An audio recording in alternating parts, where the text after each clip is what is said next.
بسم اللہ الرحمن الرحیم۔ اکثر خبروں میں آپ سنتے ہیں کہ آج اسٹاک ایکسچینج میں ریکارڈ کاروبار ہوا، یا مندی رہی، یا انڈیکس نفسیاتی حد عبور کر گیا۔ یہ سب باتیں یا اصطلاحات نہ صرف کامرس کے لوگوں کو بلکہ ہر اس انسان کو معلوم ہوتی ہیں جو شیئرز کے کاروبار سے ذرا سی بھی دلچسپی رکھتا ہے۔ یہ اسٹاک ایکسچینج، انڈیکس اور شیئرز میں اتار چڑھاؤ کیا ہوتا ہے، اور اسٹاک ایکسچینج میں کام کیسے ہوتا ہے، اسی ٹاپک پر آج ہم بات کریں گے۔ آپ نے ویڈیو کو اینڈ تک دیکھنا ہے۔ مجھے پوری امید ہے کہ انشاءاللہ آپ اس سارے پروسیجر کو اچھی طرح سمجھ لیں گے۔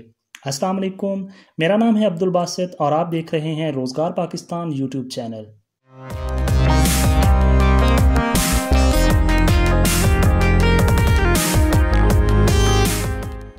اسٹاک ایکسچینج عموماً شہروں کے حوالے سے مشہور ہیں، جیسے نیو یارک اسٹاک ایکسچینج یا ٹوکیو اسٹاک ایکسچینج۔ اسی طرح اگر تمام شہروں کی اسٹاک ایکسچینج کو اکٹھا کر دیا جائے تو وہ ملکی اسٹاک ایکسچینج بن جاتا ہے، جیسے کہ پاکستان اسٹاک ایکسچینج۔ اسے پاکستان کی 3 اسٹاک ایکسچینجز لاہور، اسلام آباد اور کراچی کو ایک کر کے بنایا گیا ہے۔ اس کا ہیڈ آفس کراچی میں ہے۔ اسٹاک مارکیٹ مختلف کمپنیوں کے اسٹاک یا شیئرز کے خریداروں اور بیچنے والوں کو اکٹھا کرتی ہے۔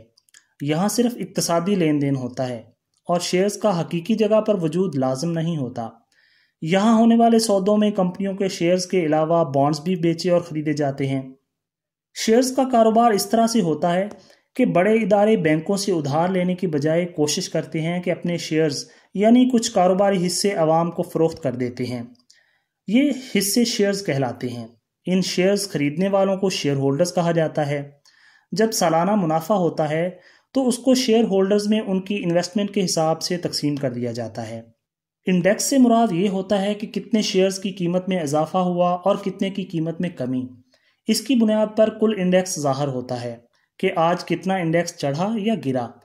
ملکی حالات مستحکم ہوں تو سرمایہ دار یا عوام انویسٹمنٹ کرتے ہیں، اور اگر ملکی حالات مستحکم نہ ہوں تو سرمایہ دار کا اعتبار اٹھ جاتا ہے۔ روپے کی قیمت میں کمی، پیٹرول کی قیمت میں اضافہ وغیرہ اہم عوامل ہوتے ہیں۔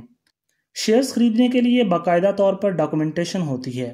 آپ کا نام، پتہ وغیرہ لیا جاتا ہے، اور جب منافع کا اعلان ہوتا ہے تو عموماً وہ لوگ آپ تک خود منافع کی رقم آپ کے بینک اکاؤنٹ وغیرہ میں پہنچا دیتے ہیں۔ منافع یا نقصان کو ملکی حالات، کاروباری حالات وغیرہ سے ماپا جاتا ہے۔ مثال کے طور پر ملک میں کسی بڑے ڈیم یا تعمیراتی منصوبے کے اعلان کے بعد سیمنٹ کے شیئرز کی قیمتیں بڑھنا شروع ہو جاتی ہیں۔ بینک عموماً ترقی کی طرف ہی جاتے ہیں۔ مزے کی بات یہ ہے کہ توہم پرستی اور بھیڑ چال میں پوری اسٹاک ایکسچینج کا کوئی مقابل نہیں ہوتا۔ اسی طرح ہلکی سی افواہ بھی کسی کمپنی کے شیئرز کو ڈبو سکتی ہے۔ جس کمپنی کے شیئرز زیادہ خریدے جائیں ان کی قیمت بڑھ جاتی ہے، اور جس کمپنی کے شیئرز زیادہ تعداد میں بیچے جاتے ہیں ان کی قیمت کم ہو جاتی ہے۔ اور اگر زیادہ کمپنیوں کے شیئرز کی قیمت بڑھ جائے تو اس سے انڈیکس میں تیزی دیکھنے میں آتی ہے اور وہ بڑھ جاتا ہے، اور اگر خریداری کم ہو اور شیئرز کا بیچنا یا کاروبار نہ ہو تو انڈیکس گر جاتا ہے اور اسے مندی کہتے ہیں۔ جس قیمت پر سرمایہ دار نے شیئر خریدے ہوتے ہیں وہ ایک جیسی نہیں رہتی، کیونکہ شیئرز کی قیمت کم یا زیادہ ہوتی رہتی ہے۔ ان میں کمپنی کی شہرت، اس کے پھیلاؤ، ترقی اور استحکام اہم کردار ادا کرتے ہیں۔ اگر تھوڑی مزید وضاحت سے بات کریں تو اسٹاک ایکسچینج میں کام کی نوعیت سمجھنے کے لیے آپ کو شیئرز کے بارے میں تفصیل سے جاننا ضروری ہے۔ کسی کمپنی کا اپنے شیئرز بیچنے کا مطلب یہ ہوتا ہے کہ وہ اپنے بزنس میں عوام کو حصے دار بنا لیتی ہے۔ اس کی کئی ایک وجوہات ہوتی ہیں۔ اپنی کمپنی میں پیسہ لانا سب سے بڑی وجہ ہے۔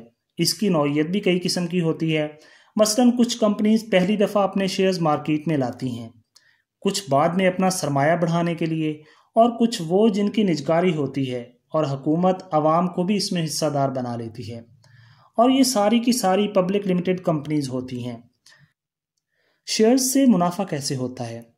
تو یہ سمجھیے کہ ہر کمپنی کے عام یا آرڈنری شیئر کی ایک ابتدائی قیمت ہوتی ہے جسے فیس ویلیو کہا جاتا ہے۔ مثلاً ایک شیئر 10 روپے میں، لیکن یہ صرف کتابی قیمت ہوتی ہے۔ اس کے مقابلے میں ہر کمپنی کے شیئرز کی ایک مارکیٹ ویلیو بھی ہوتی ہے، اور اسی مارکیٹ ویلیو سے نفع یا نقصان کا تعین ہوتا ہے۔ کسی بھی کمپنی کے شیئرز کی مارکیٹ ویلیو کے تعین میں بہت سے عوامل ہوتے ہیں۔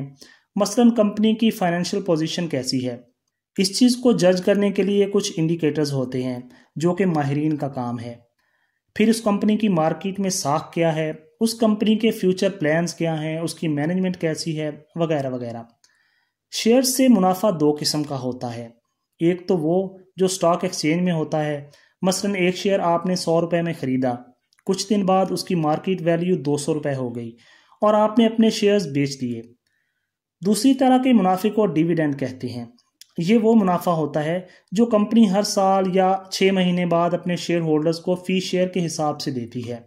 یہ بھی دو قسم کا ہوتا ہے، ایک تو وہ کہ کمپنی کیش کی صورت میں دیتی ہے، اور دوسرا طریقہ یہ ہوتا ہے کہ کمپنی کیش نہیں دیتی بلکہ اس کے بدلے میں مزید شیئرز دے دیتی ہے۔ پہلی قسم کا منافع جو سٹاک ایکسچینج میں ہوتا ہے وہ پاکستان میں انتہائی رسکی کام ہے کہ اس میں سکٹا ہوتا ہے اور ارب پتی لوگ عام لوگوں کے تھوڑے سرمائے کو ہڑپ کر جاتے ہیں، اور ڈیویڈینڈ جو ہے وہ صریحاً کمپنی ڈائریکٹرز کی مرضی پر ہوتا ہے کہ کتنا دیں یا بالکل بھی نہ دیں۔ کسی بھی کمپنی کے شیئرز کی مارکیٹ ویلیو ڈیمانڈ اور سپلائی کے اصول پر چلتی ہے۔ مثلا آپ کو ایک خاص کمپنی کے شیئرز درکار ہیں لیکن اس کمپنی کے شیئرز بیچنے والے کم ہیں تو اس کمپنی کے شیئر کی قیمت بڑھ جائے گی۔ اس میں دیگر عوامل بھی ہوتے ہیں، مثلا ایک تیل کمپنی اعلان کرتی ہے کہ انہوں نے نیا تیل ڈھونڈ لیا ہے تو لوگ سوچتے ہیں کہ ان کو اب زیادہ نفع ہوگا، یا کوئی کمپنی اعلان کرتی ہے کہ اس کو اس سال زیادہ نفع کی توقع ہے تو بھی لوگ اس کمپنی کے شیئرز میں زیادہ دلچسپی لیتے ہیں۔ جن کمپنیوں کی مالی حالت بہت اچھی ہوتی ہے اور ان کا ڈیویڈینڈ دینے کا ریکارڈ بھی اچھا ہوتا ہے ان کو بلو چپ کمپنیاں کہا جاتا ہے۔ ان کے شیئرز کی مارکیٹ ویلیو فیس ویلیو سے کئی گنا زیادہ ہوتی ہے۔ مثلا یونیلیور پاکستان کے شیئر کی فیس ویلیو شاید 50 روپے ہے لیکن مارکیٹ میں وہ 300 سے بھی زیادہ کا بکتا رہا ہے۔ سٹاک ایکسچینج کا اتار چڑھاؤ بھی کچھ عوامل پر ہوتا ہے، مثلا کسی ملک میں امن و امان کی کیا صورتحال ہے، یعنی کسی کمپنی کا بزنس ہوگا بھی کہ ہڑتالیں ہی رہیں گی، اس ملک کی ٹیکس پالیسی کیا ہے، یا وہاں کاروبار کرنے کے کیا مواقع ہیں۔ انڈیکس کا نظام ہر سٹاک ایکسچینج کا اپنا ہوتا ہے، مثلا کراچی سٹاک ایکسچینج کا انڈیکس KSE 100 کہلاتا ہے۔ انہوں نے یہ کیا ہوا ہے کہ ٹاپ کی 100 کمپنیوں کو اپنی لسٹ میں رکھا ہوا ہے اور ان کے اتار چڑھاؤ سے انڈیکس کا اتار چڑھاؤ نوٹ کرتے ہیں۔ فائدہ اس سے یہ ہوتا ہے کہ معلوم ہو جاتا ہے کہ عمومی کاروبار کس سمت میں جا رہا ہے۔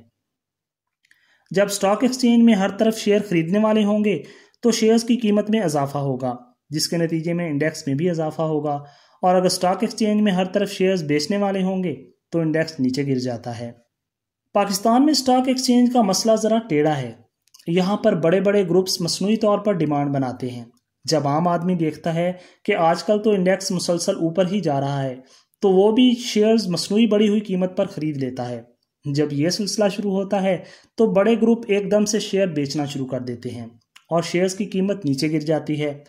اب جس بھولے بھالے شریف آدمی نے 4 دن پہلے شیئر 100 روپے میں خریدا تھا وہ اب 50 میں بھی کوئی نہیں لے رہا، تو اس لیے یہ ایک اعلیٰ دماغ، چالاک اور دل گردے والے انسان کے کرنے کے کام ہے۔ آخر میں آپ کو بتاؤں کہ اگر ملک میں بے یقینی کی کیفیت ہوگی تو سرمایہ دار اپنے شیئرز بیچنے کی کوشش کریں گے اور بڑے پیمانے پر شیئرز کی فروخت سے قیمت کم ہو جائے گی، اور انہی مختلف شیئرز کی قیمت کم ہونے کی بنیاد پر جب کل انڈیکس میں کمی ظاہر ہوگی تو آپ خبروں میں سن رہے ہوں گے کہ کراچی اسٹاک ایکسچینج میں آج مندی کا رجحان رہا، جبکہ اس کے برعکس ملکی حالات اچھے ہوں گے اتنا ہی سرمایہ دار یقین کے ساتھ زیادہ شیئرز خریدیں گے، اور جتنی زیادہ خریداری ہوگی انڈیکس پوائنٹس شوٹ کریں گے، اور آپ نیوز میں سنیں گے کہ کراچی اسٹاک ایکسچینج میں آج تیزی دیکھنے میں آئی۔ دوستو، امید ہے کہ آج کی ویڈیو میں آپ نے بہت سی یوزفل انفارمیشن لی ہوگی۔ ویڈیو پسند آئے تو لائک کریں اور اپنے سوشل میڈیا اکاؤنٹس پر شیئر کریں اور چینل کو ضرور سبسکرائب کریں، اس دعا کے ساتھ کہ ہمیشہ خوش اور آباد رہیں۔ اپنا اور اپنے آس پاس کے لوگوں کا بہت سا خیال رکھیے گا۔ اللہ تعالیٰ آپ کا حامی و ناصر ہو۔ خدا حافظ۔